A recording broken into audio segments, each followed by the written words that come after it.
You thought Cleveland had already hit peak chaos this season, and then Tom Brady stepped in. The greatest quarterback of all time, 7 rings, unmatched in pressure, a literal walking dynasty, just tore into the Browns' coaching staff on live television. And what he said, it wasn't just bold, it was devastating. This wasn't a casual hot take. This was a masterclass breakdown from the guy who's led more high-stakes drives than anyone in NFL history. And what did he do? He called out Kevin Stefanski for something he called coaching malpractice. Now, an entire city is in shock because the moment wasn't just about play calling. It was about trust. About a young quarterback who gave everything and got benched when it mattered most.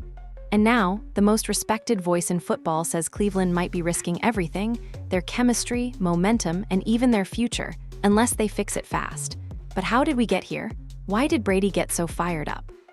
And what does this mean for Shadur Sanders, the locker room, and the Browns' entire season? Let's rewind the clock, because once this ball got moving, there was no stopping it. It was one of those games where every little thing matters. The Browns were fighting tooth and nail to stay in it against the Titans, and Shadur Sanders was in complete command. The rookie quarterback had been slinging the ball with the kind of precision and poise that makes fans hold their breath. Throw after throw, drive after drive, he looked like he belonged. By the time the fourth quarter hit, Sanders had racked up over 360 passing yards, dropped 3 touchdown passes, and engineered a comeback series that looked like a potential career-defining moment. One drive in particular, a long, bruising 80-yard push in just 7 plays, had the entire stadium leaning forward. He capped it off with a strike into the end zone that brought the Browns within 2 points. And suddenly, what felt like a lost game looked winnable. The situation was clear: 2-point conversion. Tie the game, force overtime, control you're the guy. The moment where everything clicks and the spotlight becomes yours. And for Shadur Sanders, it felt like that moment had arrived. But then, something strange happened.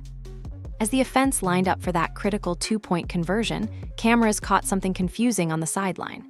Sanders wasn't just stepping out of the huddle, he was coming off the field entirely. In his place, a completely different setup emerged, a wildcat formation. And just like that, one of the most important plays of the entire season didn't have the rookie quarterback under center. Instead of Sanders reading the defense and finding an open receiver, the ball was snapped to a running back. The play was off from the beginning. The timing felt rushed, the line misfired on its blocks. And the play died the second it started, stuffed, ineffective, and a complete momentum killer. You could see it in the body language of the Browns sideline. Shoulders dropped, helmets came off, and Shadur, he just stood there watching it all unfold from outside the lines. Fans in the stadium didn't even know how to react. Was it a mistake? A miscommunication? Was Sanders hurt? But no. It became clear through post-game reports and coaching comments, this wasn't improvisation. This was the plan. Head coach Kevin Stefanski had made the decision to pull Sanders in favor of a pre-designed wildcat look. And just like that, the comeback attempt was over. The stadium buzz turned into silence. Commentators didn't know what to say. And fans, already worn thin from years of instability, started asking the obvious question: why? Why pull a rookie quarterback who had just orchestrated the drive of the game? Why take the ball out of the hands of the guy who had been making plays all night? And more importantly, what message does that send? Because if Shadur Sanders did everything right, if he showed toughness, rhythm, execution, calm under pressure, and the ability to command a high-stakes drive, what more does he need to do to be trusted with one final shot? It wasn't just a questionable decision. It didn't feel like football logic. The Browns weren't deep in their own zone. They weren't facing extreme time pressure or an injured quarterback. It wasn't 4th and 30. This wasn't desperation. This was a carefully chosen moment, and Stefanski stayed glued to his scripted plan, even when reality was screaming to pivot. Fans know football well enough to understand that not every decision a coach makes is going to work, but this wasn't just a failed attempt. It felt like a betrayal of momentum, a betrayal of trust. And once the game ended, the confusion only grew louder. Reporters asked about the Wildcat play, and Stefanski's answers weren't inspiring. He gave a measured explanation, something about trying to go with a look that he believed gave them an edge, and marches your team down the field to the brink of a comeback. You ride with him, right? Especially when he just proved he could do it under pressure. Instead, Sanders ended the final seconds of that game standing motionless on the sideline, helmet still on, staring out at a play he couldn't affect. And as the stadium emptied and voices of frustration began surfacing, nobody could have guessed who would pick up the story next. Tom Brady, not just a retired legend, the quarterback, the face of decades of elite pressure performance, the guy with every clutch record worth having, who now watches the game from the booth with a sharper eye than most. At first, it was all X's and O's, just another analyst walkthrough. But once the topic of the Browns-Titans game hit the panel, everything changed. Brady's tone shifted, his posture snapped forward. And the moment he uttered the words, "That's coaching malpractice," the rest of the football world sat up and took notice. Because the real firestorm hadn't even started yet. At first, it seemed like just another Sunday broadcast. Tom Brady, now one of Fox Sports' top analysts, was doing what he always does, breaking down plays with calm precision, offering the kind of insight only someone with 7 Super Bowl rings can. He's sharp, composed, and almost always controlled. The kind of guy who waits before judging, who picks his words carefully, who praises when it's earned and critiques only when necessary. But this time, he didn't hold back. The moment the topic shifted to the Browns' 2-point decision, specifically, head coach Kevin, you could literally hear it in his voice. Something switched. He didn't jump into criticism right away. He started slow, careful. He looked at the camera and said, "Let me make sure I understand this right." A pause. "You've got a rookie quarterback who just went 80 yards down the field under pressure with the game on the line. He throws 3 touchdowns, controls the clock, and brings you within 2. And then you take the ball out of his hands on the most important play of the day?" The disbelief was written all over his face. He wasn't mad yet. He was trying to understand, and that made it hit harder. And then came the shift. Brady's expression tightened. His tone sharpened. His voice got louder. "I've been in these situations hundreds of times," he said. "Game on the line, 4th quarter, 1 or 2 plays left to decide everything. You don't get fancy, you don't get cute, you don't make it about your playbook. You make it about the people who got you there." And this is when everyone at Fox, analysts, producers, crew, knew they needed to just let him talk. Because Brady wasn't giving a media take. He was giving a quarterback's soul. "You trust your guy," he said. "That's what you do when it's crunch time. You give your best player the ball. Period." He leaned forward, hands moving like they used to in the huddle, painting the picture of what it's like to sweat through that final drive, to block out the noise, to make the throw knowing the game is hanging by a thread. Shadur Brady since he stepped into broadcasting. He wasn't sugarcoating things. He wasn't smoothing it over. He was absolutely lighting up Kevin Stefanski, and by extension, the entire Browns coaching staff. And then came the line. The one fans and analysts clipped, reposted, and quoted for the rest of the weekend. Brady stared straight into the camera, as serious as he's ever been outside a playoff huddle, and said, "If I'm Shadur Sanders right now, I'm questioning everything. I'm asking myself, does my coach even trust me? Because if I just put everything out there, and I still got pulled with the game on the line, what else do I have to do?" And right there, you could feel the temperature shift around the league. Because this wasn't just criticism. This wasn't hot take TV. This was a Hall of Fame quarterback laying down a challenge to the Browns' entire organization. Brady kept going, saying, "That's how hesitation starts. That's how you mess up a quarterback's development. The moment he starts second-guessing his coach, or worse, feeling like his coach doesn't believe in him, that's when doubt takes over. And in this league, doubt is death."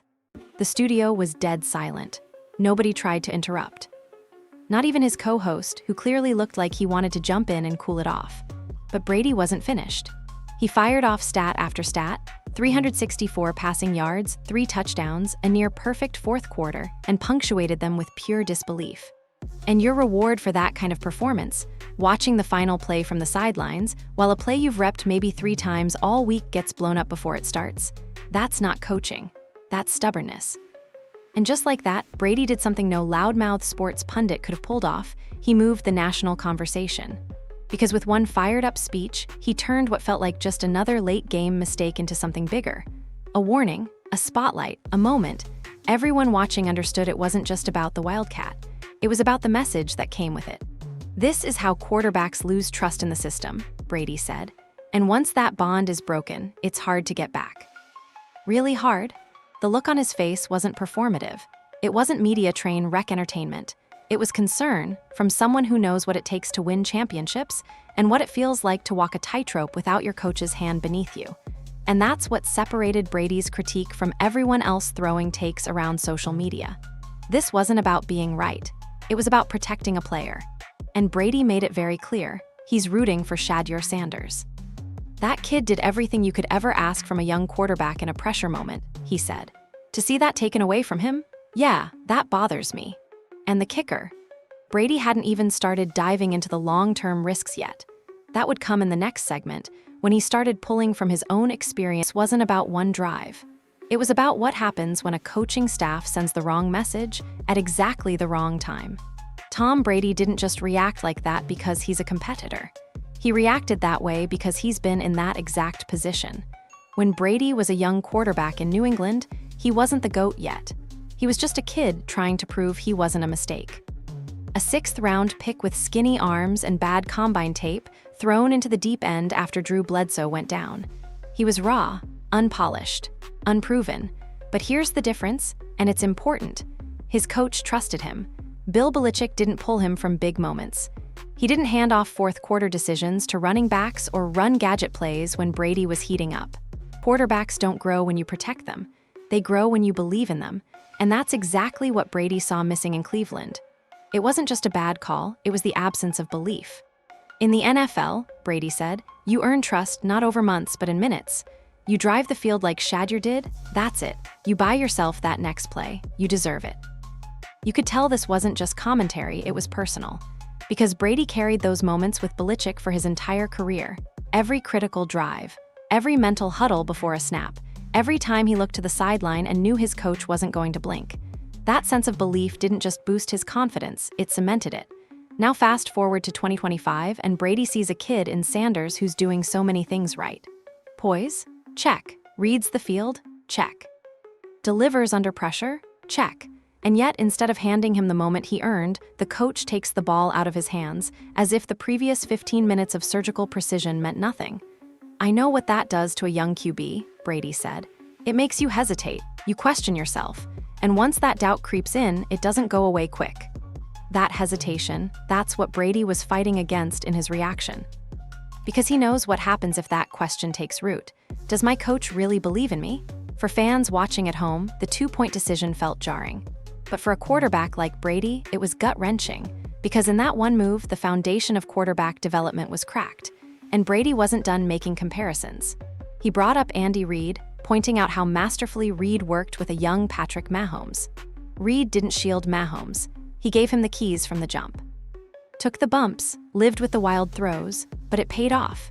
He talked about Kyle Shanahan in San Francisco, how he tailored his entire offense to maximize what Brock Purdy could do, even when the pressure was historic. "The best coaches don't control the moment," Brady said. "They empower the moment. They put the ball in the hands of the players who are ready for it." He didn't just call out Cleveland's play, he exposed the thinking behind it. A philosophy that said, "We don't trust this rookie, even on his best day." And that ran completely opposite to the systems that build champions. Brady's emotion wasn't just for the camera. It was coming from a place of frustration mixed with empathy.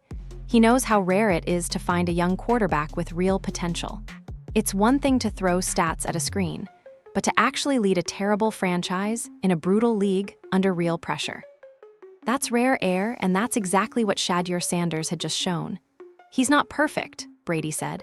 "He's gonna throw picks. He's gonna miss reads. So did I, but what he did in that fourth quarter, that was real, that was NFL, and it should have been rewarded." Instead, the message was clear: not yet, not now. And for a young quarterback, that message sticks. It doesn't just sting in the moment. It hangs over the locker room, the film room, the practice field. It lingers in silence between coach and quarterback. A hesitation, a sliver of doubt. And worst of all, it sends a signal to the entire team: we don't trust our QB when it matters most. And once a team hears that, once they pick up on that crack in the foundation, they start questioning everything else too. Brady was trying to warn them, not just Stefanski, not just Brown's leadership, but the entire football world. Because moments like this don't happen in isolation. They ripple. They linger, they define seasons and careers. Brady's rant wasn't about earning controversy points. It was a legendary quarterback watching himself, 20 years ago, standing in Shadur Sanders' cleats and wondering how different his story would have been if his coaches hadn't believed in him back then. "All I'm saying is this," Brady concluded. "When you see a young guy do things right, take hits, stay calm, lead, you give him the moment. Because that's how you build something real. That's how championship teams are born." And it wasn't just Brady making that case. Within minutes, players, coaches, analysts, they all felt it too, because this wasn't just about X's and O's anymore. This was about something a lot bigger. It was one sentence, 12 words, and yet it sparked a tidal wave across the entire NFL. That's coaching malpractice, flat-out mistreatment by a coach. Those weren't words coming from a podcast blowhard or a shock jock spitting clicks for likes. They came from Tom Brady, the most decorated, most respected, most listened to voice in professional football today. And the second they left his mouth, nothing about this story stayed small. The studio didn't react immediately. There was silence, the kind that only shows up when everyone knows something huge just happened. The moment those words landed, it wasn't just a critique anymore. It was a verdict, and Brady had just slammed the gavel. Up until this moment, people could still debate Stefanski's decision. They could say, we don't know what he saw, or maybe Shedeur was gassed, or there had to be a reason. But once Brady stamped it with malpractice, a term that implies negligence, the kind that ruins lives, the kind that costs your license, it was no longer just a questionable play. It was a defining mistake. And the reaction? Immediate, loud, and everywhere. Social media blew up like wildfire. Twitter, TikTok, Instagram clips. Fans were reposting Brady's rant with captions like, he said what we were all thinking. Or this is why you never bent your hot hand. Or the one that really stuck. Trust is everything. But it wasn't just fans. Within minutes, reports surfaced from the Browns' locker room. Multiple sources said players were watching the clip in the training room after the game, some shaking their heads, others nodding quietly in agreement. Nobody had to say a word. Brady said it for them. Veteran athletes have a code. They don't call out coaches publicly. They don't stir things up mid-season, but they know how to send a message without saying a thing. And liking, reposting, and quietly sharing that Brady clip, that was the message. We agree, and we're tired of pretending we don't. And the media, they jumped in instantly. NFL Network, First Take, Pat McAfee, Shannon Sharpe, Ryan Clark, Emmanuel Acho, everyone had a take, and almost every one of them came down on the same side. Tom Brady was right. Shannon Sharpe even went a step further on his podcast, saying, Brady didn't just call out a bad play, he called out a broken mindset, and that needed to be said. This wasn't about attacking Stefanski personally. No one was campaigning for him to be fired after one mistake. But people weren't ignoring the ripple effect either. Because when Tom Brady calls your decision malpractice, that word sticks. It enters the headlines, it enters the locker room, and most importantly, it enters the quarterback's head. Brady wasn't speaking to coaches. He was speaking through them to the players. He stared into the camera and delivered the words with calm, laser-focused intensity. If I'm Sanders, I'd be wondering what I've got to do to earn trust. Because if I can't get it after that performance, when does it come? Let that sink in. This was the most successful quarterback of all time, saying out loud what no rookie quarterback ever dares to admit, that trust might not be earned on performance alone. That sometimes, trust isn't given because egos get in the way. And that's when Brady added a term that hit even harder than anything else he'd said so far. Ego. He let the word just sit there, unspoken for a few seconds. Like a storm cloud about to break. That's not smart coaching. That's pride. That's ego. And in championship-level football, there's no room for it. In that one moment, Brady put his finger on the heart of the issue, and it wasn't just about someone liking their own play design too much. It was about a coach who couldn't let go of control, even when everything in real time said, let your quarterback lead. And here's the part that made his point impossible to ignore. Brady wasn't emotional. Wasn't loud. He wasn't ranting. He was calm, controlled, precise. He spoke like someone delivering breaking news, not a hot take. He listed the facts. He walked through the stats. He built the case layer by layer, 364 yards, 3 touchdown passes, game-tying drive, total momentum, playoff implications, rookie quarterback rising under pressure. And then bench, wildcat, game lost. The flow made too much sense. There was nothing to argue. You can't call it fan reaction. You can't chalk it up to media spin. It came from the most analytical, proven football mind of the last 20 years. So now here we are. Stefanski made a call. That part's done. But what happened next, thanks to Brady, was a firestorm the Browns couldn't contain even if they tried. Because now every headline, every podcast, every Monday morning breakdown mentions the one phrase that can make any coach sweat. Tom Brady just called him out, live, direct, and nationwide. And the scariest part? Brady wasn't even at full intensity yet. He hadn't dropped the historical context. He hadn't compared Stefanski to Super Bowl winning coaches. He hadn't explained what this mistake could do to Shadur Sanders in the long run. That part was still to come, because this wasn't just a moment. And it wasn't going away. Not when Brady had just torched the bridge between quarterback and coach on national television. And left the whole organization standing on one side, staring across the gap, wondering how they'll fix it. Brady's words didn't just shake fans, they echoed through the building. Inside the Browns' locker room, everything changed the minute that clip hit social media.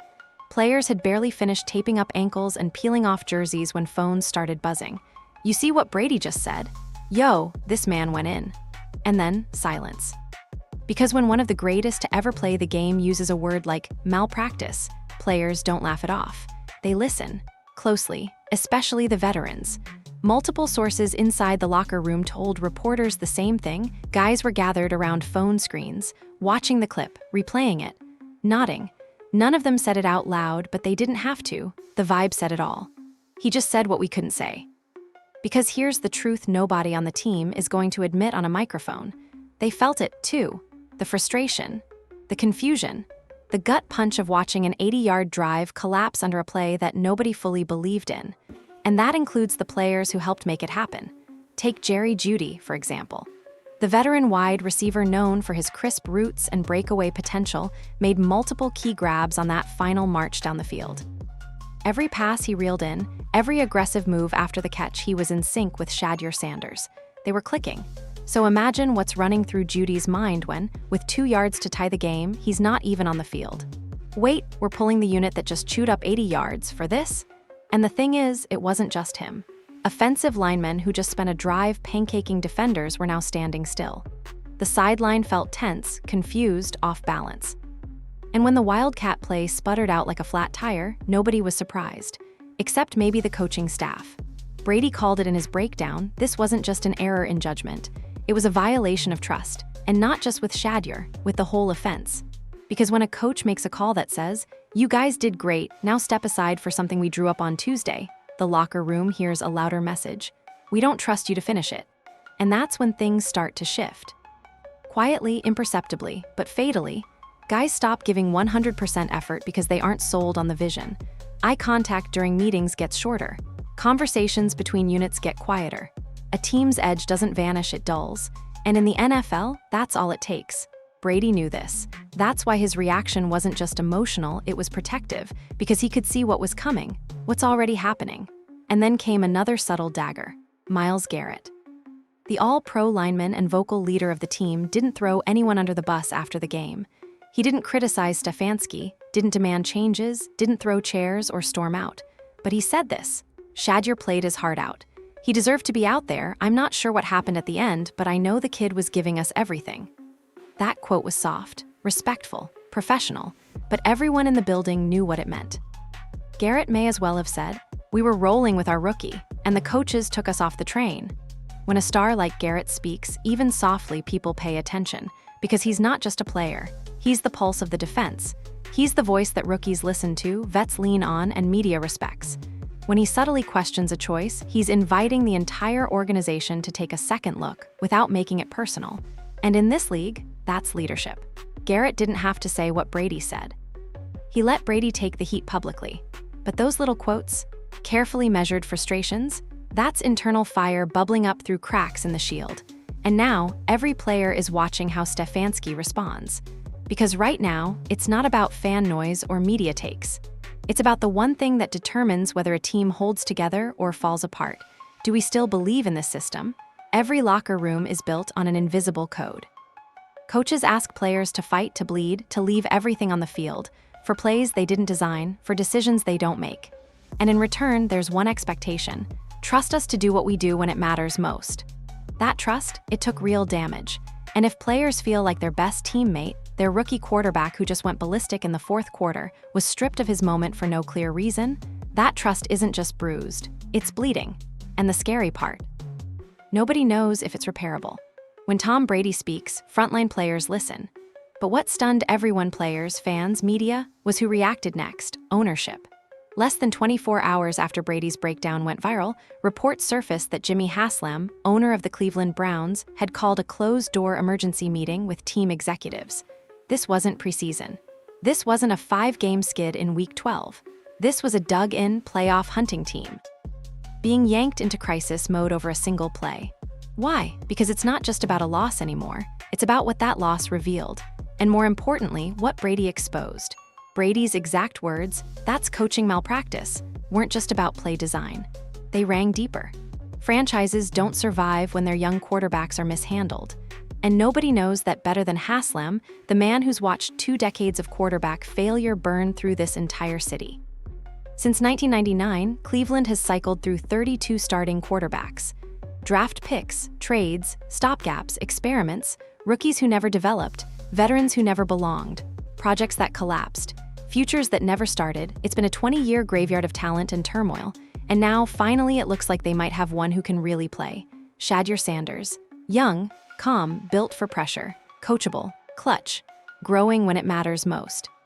A guy who not only lit up the stat sheet in that game, but who took a pounding every snap and still stood tall in the pocket.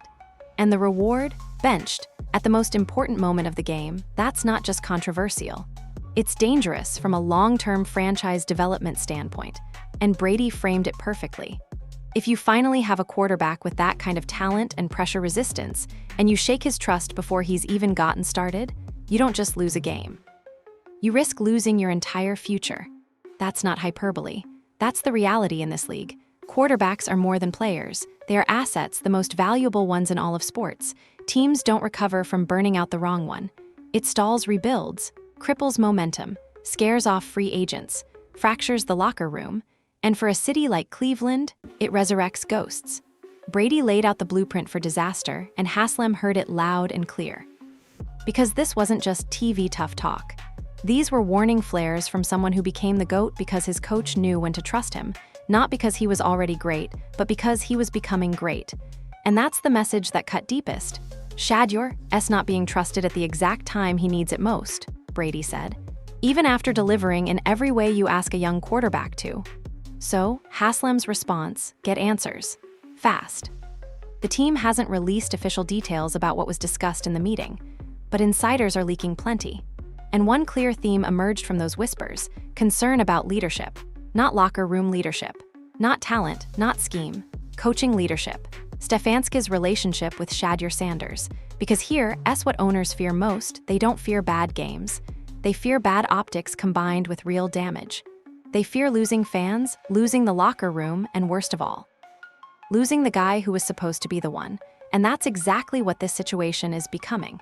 Brady went further in his analysis, almost as if he was speaking directly to ownership. "I'm not saying fire anybody," Brady said, "but if I'm the person responsible for protecting the future of the team, and I see a young QB being benched in that moment, I want answers. Real ones, not rehearsed ones." He even used the phrase owners hate hearing during a winning season: franchise damaging. Not if they lose another game, not even if they miss the playoffs, but franchise damaging if this relationship between quarterback and coach starts splitting down the seams before it's fully formed. Because as Brady reminded everyone, belief matters more than any playbook. He talked about how coach Bruce Arians trusted him when he first arrived in Tampa, how they didn't use trick plays during key drives. They let Brady drive the car, even when it sputtered, even when it was messy. That belief creates fire. It sharpens quarterbacks, makes them better, makes them feel like you have their back, and that's when they take off. Compare that to Stefanski, who looked Shadur in the eye mid-surge and pulled the ball from his hands. If you're Sanders, what do you start thinking? Was that my ceiling? Will they ever fully trust me? How do I lead men when I'm not trusted by the guys in headsets? Those are questions a quarterback should never have to answer this early in his career. And owners know this. That's why Haslam acted quickly. Because this wasn't just about control anymore, it was about damage control before the spiral starts. Before the weeks drag on, the tension builds, and before Cleveland becomes that team again, the one that finds promise and ruins it, all because they couldn't recognize the right moment to let their guy lead. Because that's what this was always about. Not 2 yards, not one call, not one gadget play. It was a trust test. And the Browns failed. And now, the city waits. The players wait. The fans wait. But most of all, Shadur Sanders is waiting to see if the people above him have the guts to admit what Brady did. That in the NFL, when you have the right quarterback, you build around him, you protect him, you follow his lead. Because if you do, you'll never have a right quarterback for long. On paper, it's just one decision. One 2-point conversion. One play out of hundreds in a season full of chaos.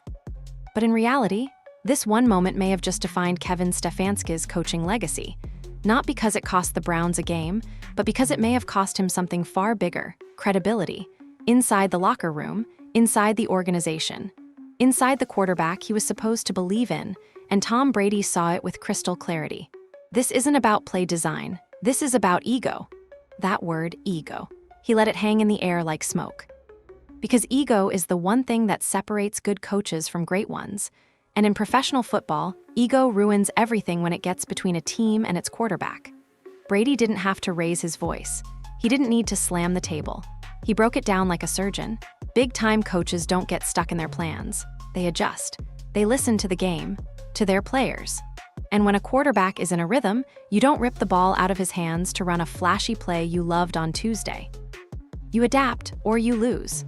This was Brady attacking Stefanski as a person. This was Brady diagnosing what happens when a coach elevates his scheme above his players. When winning the clipboard battle matters more than trusting the guy under center. And it's hard not to see exactly what he means. Because what Stefanski did wasn't just questionable, it was calculated. A deliberate choice to override momentum, override chemistry, override logic. So he could run a wildcat play that threw everything into chaos. And when that happens, when the coach makes the moment about himself, players feel it, even if they never say it out loud. It starts subtly, a few veterans exchanging looks on the sideline, a wide receiver running his route just a little off, a quarterback doubting the next call, wondering if he'll even get to finish the next drive. And then it grows, trust erodes, belief fades, and the system cracks from the inside. That's why Brady's words rattled the league, because he wasn't making predictions, he was warning them. Drawing a line between a team that grows through adversity and one that self-destructs at the leadership level. Any coach can build a great game plan, Brady said, but when the moment heats up, ego has no place in the huddle, and if it shows up, if it starts calling the shots, you lose everything that wins games: trust, connection, belief. You could hear it in his voice. He wasn't just disappointed. He was grieving a lost opportunity, because Stefanski didn't lose that game because Shedeur missed a read or someone dropped a pass. He lost because, in a moment when clarity was required, he made the moment about control. And now, every coach in the league is watching this unfold. Every team meeting is being shaped by it. Every young QB is noting what happened here, what not to let happen to them. The fallout isn't just tactical, it's reputational. Because here's the raw truth. In today's NFL, coaches don't just lead, they recruit belief. From players, from fans, from the media. And once that starts slipping, you're on the clock. Before this game, Kevin Stefanski had been praised as steady, reliable, adaptable, a stabilizer in Cleveland. Now, that's shifting. He's becoming the guy who overthinks crucial moments. The guy who pulls a rookie quarterback in a game-winning drive. The guy who tried to outsmart the moment and got burned. And when that narrative starts, it doesn't go away easily, because quarterbacks don't forget this stuff. Not in college, not in the pros, and definitely not when they've carried your offense for 4 quarters and got left standing on the sidelines in silence while the biggest play of the game unfolded without them. That's how confidence dies, Brady said. And coaches have a responsibility, in moments like that, to protect it, not destroy it. Let that sink in. Brady's not trying to build shock value. He's trying to protect a quarterback who did everything right, only to be told, at the most important moment, "We've got a better idea." That's the stuff that haunts careers. Not because it makes highlight reels, but because it stains moments that could have been the turning point for a star on the rise. And Brady made sure we understood what was sacrificed here. That 2-yard conversion wasn't just about tying the game. It could have been the moment Shadur Sanders cemented his leadership role. The city was watching, the locker room was believing, the trajectory was pointing upwards, and then ego stepped in. With one broken play, a ripple effect spread through the franchise, one that may take months or years to fully undo. Every season gives you a few defining moments, Brady warned. How you handle them sets your entire culture. And what happened in Cleveland? That culture just weakened, big time. So now comes the real fallout. Not from a loss, not from a stat, but from something far more damaging, a question. A quiet, dangerous, lingering question: does this coach trust his quarterback or his playbook more? Amid all the noise, the media frenzy, the locker room tension, the debates across TV panels, there's one person this moment affects more than anyone else: Shadur Sanders. Because when you peel away the fan takes, coaching theories, and front office politics, you're left with one simple, brutally honest picture. a young quarterback who just had the best game of his rookie season, maybe of his football career so far, and instead of being celebrated, he was sidelined. And not because he failed, not because he folded under pressure, not because he made a critical error, but because someone else decided they had a better plan. That's the sting. That's the psychic wound most people miss. What do you tell yourself when your best wasn't enough? That's the question now beating inside Shadur Sanders' mind, and for young quarterbacks, that's the start of a very dark road. Because in the NFL, development isn't just about stats and throws. It's about belief, not just from your teammates, not just from the fans, but from the one person who matters most when the game is on the line, your head coach. And in that final moment, Sanders was given an unmistakable message. We don't trust you here, not yet, not now. That's a hard thing to shake. Quarterbacks, especially rookies, live and die by confidence. It's their invisible armor. The thing that shields them from the chaos of blitzes, crowd noise, and fourth quarter panic. It's what allows you to smile after a sack, step back into the pocket, and drop a dime downfield like nothing happened. Shadur had that. He showed it on that 80-yard drive. He commanded the huddle, read the defensive disguises, slid protections, found his receivers, scored, and turned a lost game into a comeback opportunity. But standing on that sideline while the Wildcat failed, that's the kind of moment that pierces any armor. What do I have to do? Why didn't they let me finish the job? Is it my leadership, my style, my past mistakes? Those aren't media questions. Those are internal conversations young quarterbacks have when confidence gets shaken in real time. And Tom Brady knows this more than anyone.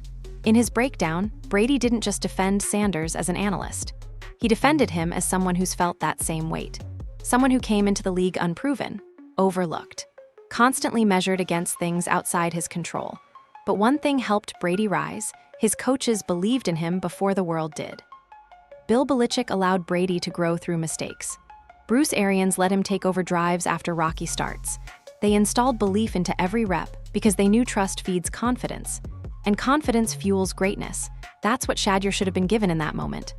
After 4 quarters of fire, calmness, decisiveness, he earned that rep, the final one. He earned that stage. And instead, he got to watch it fall apart from standing still. From a distance, fans will say, he's fine. He's mentally tough, he's polished. And yeah, on the outside, that's true. Shadur Sanders is everything you'd want in a franchise quarterback. Composed, sharp, not afraid of the moment, not rattled by bright lights. But being unshaken on the outside doesn't mean the inside hasn't absorbed the damage. Confidence issues don't explode overnight. They creep, they whisper. They show up in hesitation on 2nd and 10. They show up in overcorrections on simple reads. They show up in silent faith, fading. And that's exactly what Tom Brady was warning against. Moments like this, he said, don't break young quarterbacks immediately. They make them question themselves, one tiny moment at a time. That's the long-term threat Cleveland now faces. Not just a fracture in the team's chemistry, but a fracture in Shadur's faith in the system. And here's why this is bigger than just this season, because this might be the best quarterback Cleveland has had in 20 years. Not statistically, not yet. But in terms of raw potential, intangibles, growth track, composure under fire, ceiling, this is the guy who can stop the carousel, stop the pain, stop the search for another next. And what did the coaching staff do with him in his most defining moment? They snatched the ball away. They said, not now. And the longer they take to rebuild that trust, the more it eats away at what this season could have been. Brady's voice cracked slightly when he talked about this part. You could hear it, a tinge of anger wrapped in real disappointment. What more do you want from him? He delivered. He rose. He gave you everything. And instead of doubling down on that belief, you shook it. That's what lingers now. Not just a play call they'll regret, but a mentality. Do the Browns understand what they have? Do they know how rare poise under pressure is? Do they really feel the stakes of this specific moment in time? Because as Brady said, quarterbacks with real ability don't come around often. And once you have one, you don't just coach them, you protect them. Now, it's not just about what already happened. It's about what's coming next. Because Kevin Stefanski isn't just coaching football anymore. He's coaching under a spotlight unlike anything he's ever faced. The most decorated quarterback in NFL history just publicly dismantled his decision-making. National analysts agreed. Players didn't deny it, and the internet isn't letting it go. The word malpractice is now stitched to his name. And here's the part that makes it worse. He's still got 4 more games to coach. 4 more weeks where every single snap, every substitution, every timeout, every glance toward Shedeur Sanders will be analyzed, clipped, paused, and judged. This isn't just a storyline anymore. It's a storm, and how Stefanski handles it will decide everything. If he doubles down, sticks with stiff schemes, treats Sanders like a piece instead of a leader, it's not just his reputation on the line. It's his job, his players, his locker room. Because fair or not, every decision he makes now is getting stacked against what Brady said. Trust your quarterback, don't overthink, don't let ego win. And anytime Sanders lights it up, anytime he drills a dart in a tight window or leads another late-game drive, everyone will wonder if Stefanski is going to pull him again. Even the players, even Shedeur. But the flip side, if Stefanski learns from this, if he course corrects, if he leans into Shedeur, lets him rise, lets him take command of the huddle, win or lose, then this could still become that moment. Not the moment Stefanski lost control, but the moment Cleveland finally found something worth building around. Because that's what this has all become. A decision point. A fork in the road for the entire organization. It's not just about 2-point conversions now, it's about trust, identity, stability after 2 decades of turmoil. Because for the first time since the rebirth of this franchise, Cleveland might have a quarterback who can carry them through real pressure. And now the message from the fans, the analysts, the players, and yes, Tom freaking Brady is clear. Don't blow this. This next stretch of games, it's more than football. It's a test, not for Shedeur. He already passed his, for Stefanski. Can he let go of the script, of pride, of ego? Can he stop chasing perfection and start building belief? Because the world's watching now. And the camera doesn't flinch. Every drive Sanders leads from here on out will feel like a referendum. Every misstep will light up the trending feeds. Every great throw will come with a question. Will they let him finish this time? That kind of pressure crushes weak teams. But it also reveals something rare in franchises that are ready. Leadership, faith, culture, and maybe, finally, an identity worth following. There's a reason cities like Cleveland stand behind their teams through decades of heartbreak. It's not blind loyalty, it's hope. The hope that maybe this year, things shift. Maybe this time, they get it right. Brady's final line still hovers in the air like it hasn't finished echoing yet. The biggest mistake wasn't even the play call. It was what it said to your quarterback, to your team, and to your future. That's the real cost of what happened. Not just a busted Wildcat snap, but a message that still hasn't been erased. And now we wait. Will the Browns lean into that moment and fix it, or let it define them? Will the coach recommit to the quarterback, or keep reaching for plans instead of people? Because Stefanski isn't just trying to win football games anymore. He's trying to win back faith. And if he does, he won't just lose the season. He might lose the only quarterback this franchise has believed in for 2 decades. And this time, there's no excuse big enough or gadget play clever enough to cover up what happens next. If you want to keep up with this saga, every wild storyline, every behind-the-scenes shift, and the future of Shedeur Sanders as it unfolds, make sure you're locked into Huddle Files. We're watching every snap. And trust me, this story is just getting started.